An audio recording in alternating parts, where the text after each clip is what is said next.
मुझे कह लेने दीजिए चश्मे मा रोशन दिल माशात, क्योंकि 27 सालों बाद पाकिस्तान की मेज़बानी में शंघाई ताउन तंजीम इजलास का 23वां इजलास उसका बाकायदा आगाज़ होगा। और क्या तैयारियां हैं इस वक्त? जो मरकज़ी तकरीब है वो तो होगी जिना कन्वेंशन सेंटर इस्लामाबाद में। कल तमाम तर वफूद आ गए थे और फिर इशाया भी दिया गया। हम आगाज़ करेंगे, हमारे नुमाइंदे फ़ाहद चौधरी मौजूद हैं पाक चाइना सेंटर में और हम उनसे जानने की कोशिश करते हैं कि आज की क्या तमाम तर रूटीन है, इस वक्त क्या तैयारियां हैं। फ़ाहद, ओवर टू यू, बताइएगा इस वक्त क्या सूरत हाल देख रहे हैं और आज की तमाम दिन की क्या मसरूफियात रहेंगी?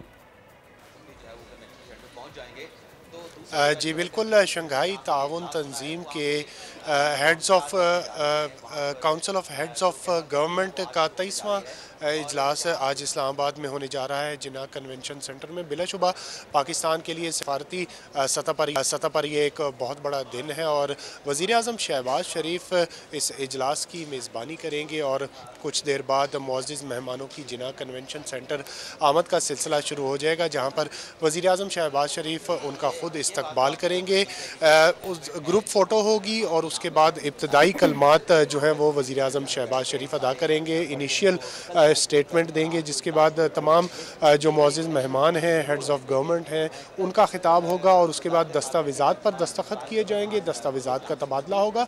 और इस अहम तरीन इजलास में शिरकत के लिए मुख्तलिफ़ ममालिक के रुकन ममालिक के हेड्स ऑफ गवर्नमेंट पाकिस्तान आ चुके हैं। चीन के वज़ीर आज़म ली चियांग के अलावा रूस के वज़ीर आज़म, बेलारूस के वज़ीर आज़म, काज़ाकिस्तान, उज़्बेकिस्तान, ताजिकिस्तान, किर्गिस्तान के वज़ीर आज़म पाकिस्तान पहुँचे हैं, जो कि शिरकत करेंगे SCO के इजलास में। इस इजलास में रुकन ममालिक हैं, उनके दरमियान ताउन के फ़रोग़ पर बातचीत की जाएगी मुख्तलिफ़ शोबों में, ख़ुसूसन ग़िज़ाई तहफ़्फ़ुज़, रीजनल कनेक्टिविटी, ख़ित्ते की सलामती की सूरत हाल के मामलात डिस्कस किए जाएंगे और दीगर जो इलाकाई और आलमी मामलात हैं उन पर सेर हासिल गुफ्तगू की जाएगी। और पाकिस्तान के लिए ये एज़ाज़ की बात है कि वो 23वां जो इजलास है उसको होस्ट कर रहा है। बेहतरीन इंतज़ामात किए गए हैं इस इजलास के लिए। जिना कन्वेंशन सेंटर में तैयारियां मुकम्मल हैं और मैं इस वक्त पाक चाइना फ्रेंडशिप सेंटर में मौजूद हूँ, जहाँ पर एक जदीद तरीन मीडिया सेंटर भी बनाया गया है गैर मुल्की और मकामी मीडिया के लिए। और अब से कुछ देर बाद जिना कन्वेंशन सेंटर में जो है आमद शुरू होगी मुअज़्ज़िज़ मेहमानों की और ये इजलास जो है ये बराह रास्त नशर भी किया जाएगा। और इस इजलास के बाद वज़ीर ख़ारजा और नायब वज़ीर आज़म इसहाक़ डार SCO के सेक्रेटरी जनरल के हमरा तमाम तर जो प्रोसीडिंग्स होंगी उनके हवाले से एक प्रेस कॉन्फ्रेंस भी करेंगे। ऑल राइट, फ़ाहद चौधरी, फ़िलहाल आपका शुक्रिया, आपने तफ़सीलन आगा कि आपसे हम वक्तन फ़वक्तन अपडेट्स लेते रहेंगे। It's big today. और ये कितनी अहमियत का हामिल है, न सिर्फ ये कि चाइनीज़ डेलीगेट का तशरीफ़ लाना, बल्कि पूरे SCO के जितने भी रुकन ममालिक हैं वो सारे यहाँ पे पहुँचे हैं। एब्सोल्युटली। और ख़ास तौर पे इंडिया पे बहुत ज़्यादा तवज्जो होगी, लेकिन उस पर भी बहुत सारे हल तलब मामलात हैं। सीनियर तज्ज़ियाकार शौकत पराचा हमें ज्वाइन कर रहे हैं। शौकत साहब, अस्सलाम वालेकुम, बहुत शुक्रिया आपके वक्त के लिए। पाकिस्तान जो है एक बहुत बड़ा इवेंट होस्ट करने जा रहा है, क्या तवक्कुआत हैं पाकिस्तान को मुआशी सतह पे, सफारती सतह पे SCO के इस कॉन्फ्रेंस से? गुड मॉर्निंग, बहुत शुक्रिया। बहुत बड़ा इवेंट तो हो रहा है पाकिस्तान में, क्योंकि गुज़श्ता रोज़ भी मेहमान आते रहे और सारी रात भी मेहमान पहुंचते रहे। रूस के वज़ीर आज़म भी पहुंचे और ईरान के नायब सदर की जगह उनके वज़ीर ट्रांसपोर्ट व तिजारत मोहम्मद अता बैक वो भी पहुंच गए। तो लिहाजा तमाम मेहमान इस वक्त पाकिस्तान में मौजूद हैं। आप अंदाज़ा करें कि चीन और रूस ये दुनिया की सुपर पावर में शुमार होते हैं। सलामती कौंसिल की जो वीटो सीट है, यानी 5 मुस्तकिल अरकान में मौजूद हैं। फिर भारत के वज़ीर ख़ारजा यहाँ मौजूद हैं, एक डिक्लेयर्ड न्यूक्लियर पावर है। पाकिस्तान भी डिक्लेयर्ड न्यूक्लियर पावर है। दुनिया की 7 न्यूक्लियर पावर में से 4 न्यूक्लियर पावर्स के आज यहाँ इस्लामाबाद में लोग मौजूद हैं, जो सरबराहान हुकूमत हैं या हुकूमत को रिप्रेजेंट कर रहे हैं। इसी तरह ईरान इस खित्ते का ही नहीं, पूरी दुनिया में ईरान एक इन्फ्लुएंशियल मुल्क है। सेंट्रल एशियन रिपब्लिक्स के 4 वज़ीर आज़म पाकिस्तान में मौजूद हैं। शायद ही पाकिस्तान में 1974 की OIC समिट के बाद कोई इतना बड़ा इवेंट हुआ हो जो कि आज पाकिस्तान में उसका दूसरा दिन है। तो जहाँ तक पाकिस्तान के सियासी व सफारती जो मकासद हैं वो तो इसी से यहाँ हो गए कि पाकिस्तान ने दुनिया को ये बता दिया कि एट द सेम टाइम हम चीन के वज़ीर आज़म को, रूस के वज़ीर आज़म को, भारत के वज़ीर ख़ारजा को हम यहाँ पाकिस्तान में इकट्ठा बिठा सकते हैं, कॉन्फ्रेंस मुनक़िद करा सकते हैं। दूसरी मुआशी तावन की बात है। इस तंजीम का मकसद ही इकनॉमिक रिलेशनशिप को आगे बढ़ाना है, कनेक्टिविटी को बढ़ाना है। और तीसरा अहम एलिमेंट है टेररिज्म के खिलाफ रीजनल एफर्ट्स हैं। और इसलिए जो एक रैट्स ऑर्गेनाइजेशन इस तंजीम की बनी हुई है, रीजनल एंटी टेरर स्ट्रक्चर, उसके एग्जीक्यूटिव डायरेक्टर भी आज पाकिस्तान में मौजूद हैं। पाकिस्तान ने दुनिया को मैसेज दिया है कि पाकिस्तान अमन के लिए, मुआशी तावन के लिए और बाहमी रवाबत के लिए, वो चाहे दो तरफा हूँ या एक तंजीम की शक्ल में हूँ। क्योंकि देखें, जितने ये मुल्क इस तंजीम में शामिल हैं, दुनिया में सबसे बड़ा रकबा इस तंजीम का बनता है। जितने मुल्क इस तंजीम में शामिल हैं, दुनिया की सबसे ज़्यादा आबादी इस तंजीम में बनती है। इस तंजीम की जो GDP ऑफ द वर्ल्ड है वो तकरीबन 32% से भी ज़्यादा है। तो अगर 32% से 40% तक, तो अगर इतनी बड़ी तंजीम में इतनी बड़ी मैन पावर है, इतना इकोनॉमिक तावन का पोटेंशल है, तो इसके लिए ये सारा आज़ाद आज तो कम अज़ कम पाकिस्तान के हिस्से में है कि पाकिस्तान ने इन सब को इकट्ठा करके बिठा दी। जी शौकत साहब, आपने अभी बात की कि चाइनीज़ प्राइम मिनिस्टर भी आए हुए हैं। मैं बात करना चाहूँगी भारतीय वज़ीर ख़ारजा के हवाले से। 7 साल के बाद जो है कोई भारत से हमारे मुल्क आया है, आपको क्या लगता है कि कितना अहम है उनका आना, और क्या ये हमारे ताल्लुकात में बेहतरी लाने का सबब बनेगा? देखें, बात यह है कि अगर आप नटशेल में पूछें कि क्या इंडो पाकिस्तान एजेंडा डिस्कस होगा, वो तो नहीं है। लेकिन ये जो एटमॉस्फेरिक्स होती हैं, सिंबल्स होते हैं, ये बड़े इंपॉर्टेंट होते हैं। ये स्पीक फॉर देमसेल्व्स। 2015 में, दिसंबर 2015 को सुषमा स्वराज उस वक्त जिंदा थी, वो भारत की वज़ीर ख़ारजा थी, वो आई थी। और जयशंकर जी ये उस वक्त इंडिया के फॉरेन सेक्रेटरी थे, ये भी आए थे। यानी 2015 दिसंबर के बाद भारत की तरफ से कोई नहीं पाकिस्तान आया। तो ये 9 साल के बाद आज पहली बार भारत के वज़ीर ख़ारजा जहाँ पाकिस्तान में मौजूद हैं। गोवा में पिछले साल बिलावल भुट्टो जरदारी साहब गए थे, यही SCO के वज़ीर ख़ारजा का इजलास था, लेकिन उसमें कोई हैंड शेक भी नहीं हो सका था। इस बार तो वज़ीर आज़म शहबाज शरीफ ने रात को हैंड शेक किया, हल्की फुल्की मुस्कुराहट का तबादला हुआ और 2-4 जुमलों का तबादला हुआ। यू नेवर नो कि ये 2-4 जुमले जो हैं यही मुस्तकबिल में आकर कहीं ना कहीं किसी न किसी तरह के रवाबत की राख होने। अगर आप मुझे इजाज़त दें इसमें एक सप्लीमेंट्री सवाल करने की। आप बिल्कुल ठीक कह रहे हैं, सुषमा स्वराज आई थी, हार्ट ऑफ एशिया कॉन्फ्रेंस थी जब, उसमें वो आई थी, और उस वक्त भी इतने कोई साजगार हालात नहीं थे। लेकिन उसके बाद हमने देखा नरेंद्र मोदी आ गए थे पाकिस्तान, इसलिए आए थे, अभी आपको पता है। मैं आपसे ये सवाल करना चाह रहा था, सुषमा स्वराज आई थी, जैसे कि सोनिया ने भी पूछा, हार्ट ऑफ एशिया कॉन्फ्रेंस में आई, उसके बाद कुछ हमने देखा कि कुछ इवेंट्स नेचुरली हो गए, नरेंद्र मोदी का आना, लेकिन उसके बाद फिर ग्रेजुअली हालात जो है वो तब्दील हुए।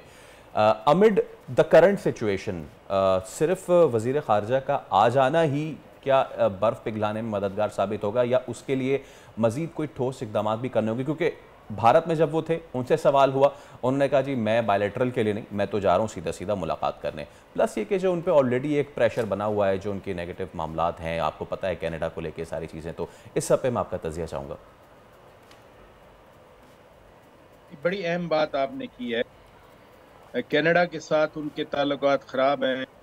अमेरिका ने कनाडा की हमायत कर दी है कि जो कनाडा कह रहा है वो ठीक है और भारत को ताउन करना चाहिए। लेकिन उससे बढ़कर जो अभी हालिया इंतखाबात हुए भारत में, 2014 में नरेंद्र मोदी जी जीते थे, प्राइम मिनिस्टर बने थे, बीजेपी को भारी अक्सरियत हासिल हुई।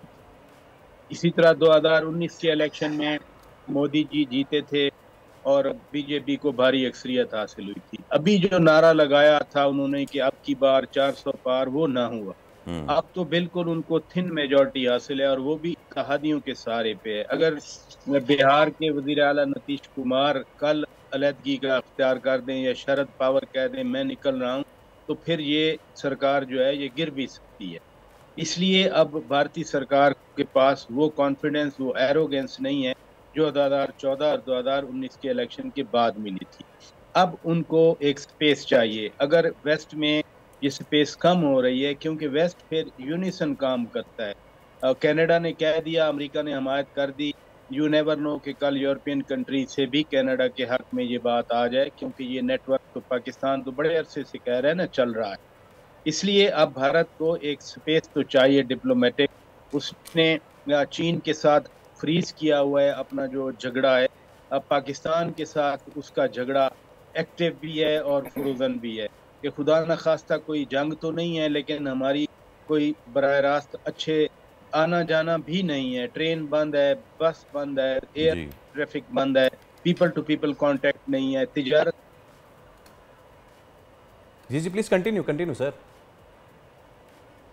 तो तिजारत बंद है दोनों मुल्कों के दरमियान। हालांकि एक वक्त था कि तिजारत कोई $2.5 बिलियन तक पहुंच गई थी और जिसका पोटेंशियल उस साल में 2013 की बात कर रहा हूँ $10 बिलियन कहा जा रहा था। इसलिए ये सारी सूरत हाल अब भारत के अंदर ही ये सोच है कि क्या पाकिस्तान के साथ मसलन इनका आना, वहाँ में इनके जो साबिक यहाँ हाई कमिश्नर थे, सफीर हुआ करते थे, कुछ लोग बोले कि जयशंकर जी को पाकिस्तान जाना चाहिए और मैं समझता हूँ कि उन्होंने अच्छा फैसला किया। और दूसरी बात है कि पाकिस्तान की तरफ से भी अभी तक एक अच्छा मुस्बत रद्द अमल आया है उनके आने का। कोई यहाँ से न तजियाकारों ने, न जो रिटायर्ड हमारे एम्बेसडर्स हजरात हैं उनकी तरफ से, सरकार तो खैर चूंकि मेज़बान है वो तो कोई ऐसी नेगेटिव ओवरचर्स नहीं करेंगे। तो जो बर्फ पिघलाने वाली बात है, वो बर्फ तो एक इस तरह के दौरे से जो बायलैटरल भी ना हो, जो एक मल्टीलैटरल फोरम का हो, और आने से पहले डॉक्टर एस जयशंकर जी क्लियर भी करके आ रहे हूँ कि मैं सिर्फ SCO के लिए जा रहा हूँ, बायलैटरल टॉक्स के लिए नहीं जा रहा।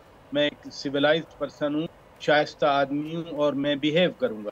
ये बिल्कुल कैटेगरी, इट मीन्स के वो बिल्कुल ही कन्फाइन करेंगे SCO के उस कार्रवाइयों तक, इजलास तक, जो कि अभी जो आप लाइव कट कर रहे थे, ये इनिशियली मिनिस्टर्स ने पहुंचना है और फिर थोड़ी देर जो कॉन्फ्रेंस 10 बजे शुरू नहीं है उससे पहले वज़ीर आज़म आ जाएंगे और फिर वज़ीर आज़म शहबाज शरीफ इफ्तिताई तकरीर करेंगे। तो ये इवेंट है। आज ही जयशंकर साहब वापस चले जाएंगे, लेकिन मैं ज़ाती तौर पे समझता हूँ कि उनका ये मुझे नहीं पता बहुत जूनियर पोजीशन में कभी आए हों, लेकिन 3 मार्च 2015 को वो बतौर फॉरेन सेक्रेटरी अकेले आए थे। सार्क कैपिटल्स के निस्बत उनका दौरा था।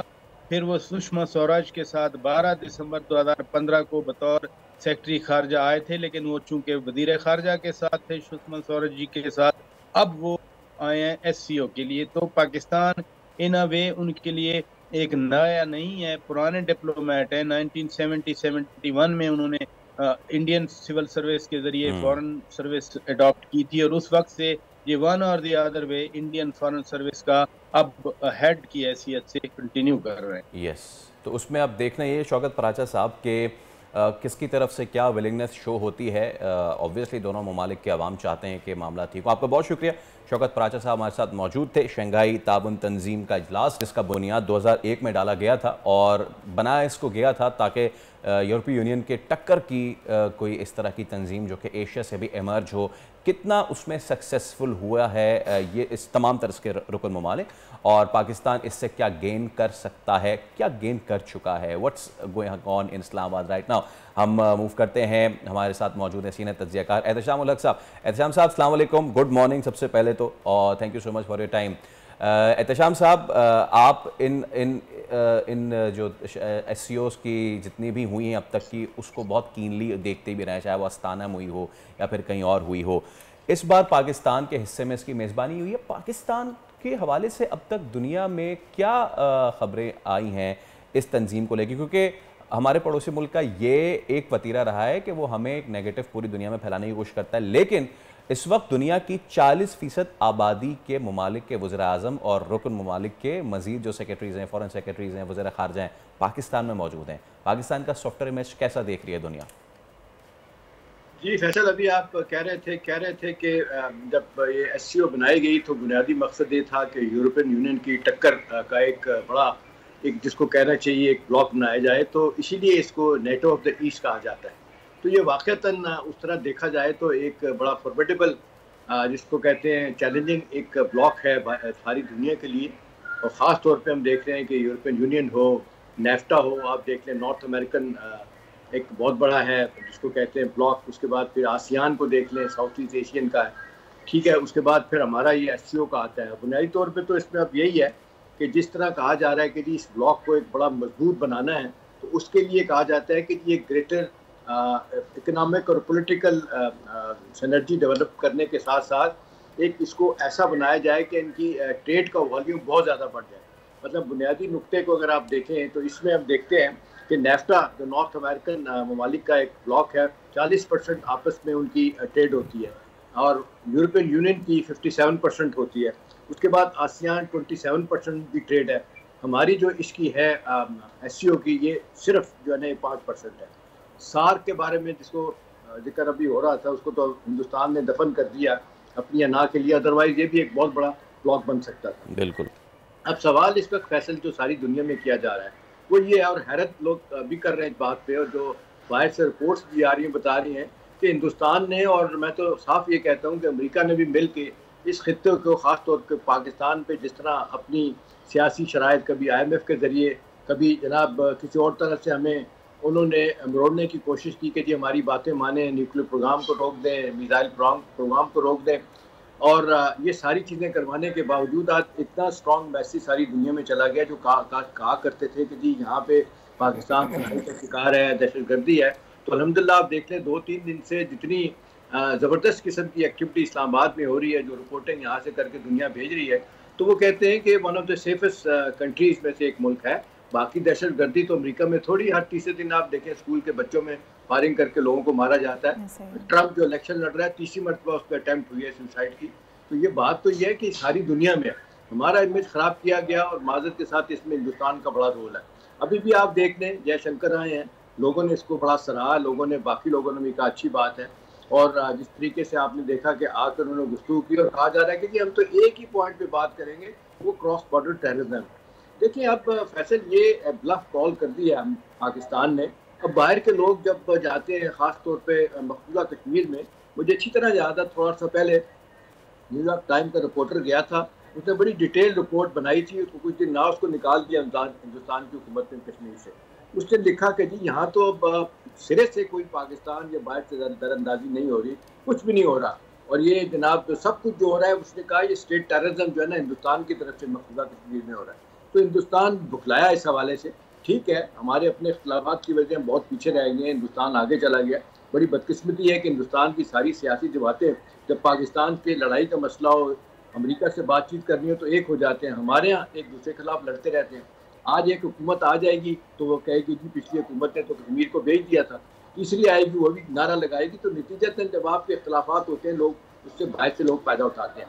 तो पहली तो बात है कि हमारा, वो कहते हैं ना, रियलिटी से ज़्यादा परसेप्शन बड़ा मैटर करता है। तो इस तक परसेप्शन इतना स्ट्रॉन्ग पाकिस्तान के हथ में गया है, खुदा खैर करे कि आखिरी दिन भी आज आराम से गुजर जाए, और PTI भी पीछे हट गई। जिस तरह उन्होंने जलसा जुलूस करने की बात की थी, वो भी अब खत्म हो गई है। तो मेरा ख्याल है बड़ा अच्छा एक मैसेज लोग लेके जाएंगे। और सबसे अहम बात यह है कि जी इसका क्या ये फोटो सेशन ही है या वाकई कुछ होगा। तो मेरा अपना ख्याल है कि बड़ी एक सीरियस थिंकिंग डेवलप हुई है ममालिक में, ख़ासतौर पर रशिया में, चाइना में और पाकिस्तान में, कि जी ये इतना फॉर्मिडेबल और इतना स्ट्रॉन्ग खित्ता है, जितनी बड़ी आबादी है। अभी बताया जा रहा था कि जिस तरह तकरीबन 35-36% आबादी का दुनिया का हिस्सा है, तो यहाँ पे बहुत ज़्यादा अपने तौर पे बिजनेस, इकोनॉमी, इन्वेस्टमेंट, ट्रेड और साथ साथ आपकी ज़राअत और फिर टूरिज्म में बहुत कुछ काम हो सकता है। तो मेरा ख्याल है उस लिहाज से तो ये एक बहुत बड़ी विन विन सिचुएशन है। और दूसरी बात थोड़ा सा आपको बताऊं फैसल के, देखें अभी पिछले 2-2.5 साल से जिस तरह हमारे मुल्क में गैर यकीनी की सूरत हाल, पॉलिटिकल इकोनॉमिक इंस्टेबिलिटी,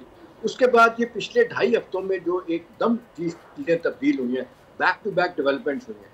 देखिए अनवर इब्राहिम आते हैं, प्राइम मिनिस्टर मलेशिया के, बड़े मायदे होते हैं पूरी दुनिया में, जनाब कहा जाता है कि बहुत अच्छा विजिट हुआ। उसके बाद आप देख लें सऊदी एक सरमायाकारी के मिनिस्टर आते हैं, 120 लोगों का एक बड़ा स्ट्रॉन्ग जिसको कहना चाहिए ट्रेड डेलीगेशन लेके आते हैं, इन्वेस्टमेंट की बात होती है, रेकोटेक में इन्वेस्टमेंट की बात कर रहे हैं, MBS बहुत इंटरेस्टेड है यहाँ पे जिस तरीके से कॉपर के ज़खायर हैं।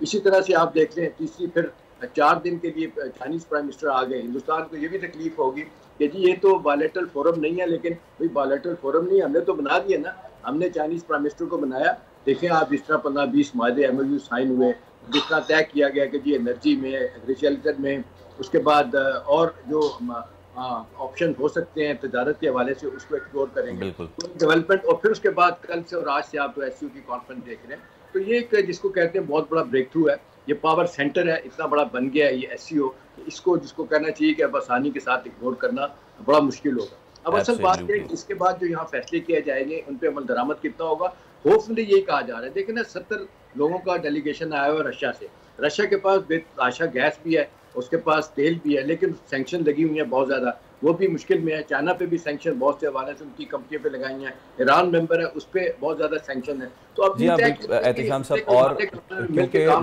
बिल्कुल एब्सोल्युटली पॉइंट टेकन, और इस पे हम आपसे वक्तन फ़वक्तन बात करते रहेंगे क्योंकि आज पूरा दिन शंघाई कोऑपरेशन ऑर्गेनाइजेशन इजलास है, वो तवज्जो का मरकज़ रहेगा। सब्सक्राइब करें और बेल दबाएं ताकि कोई खबर रह न जाए।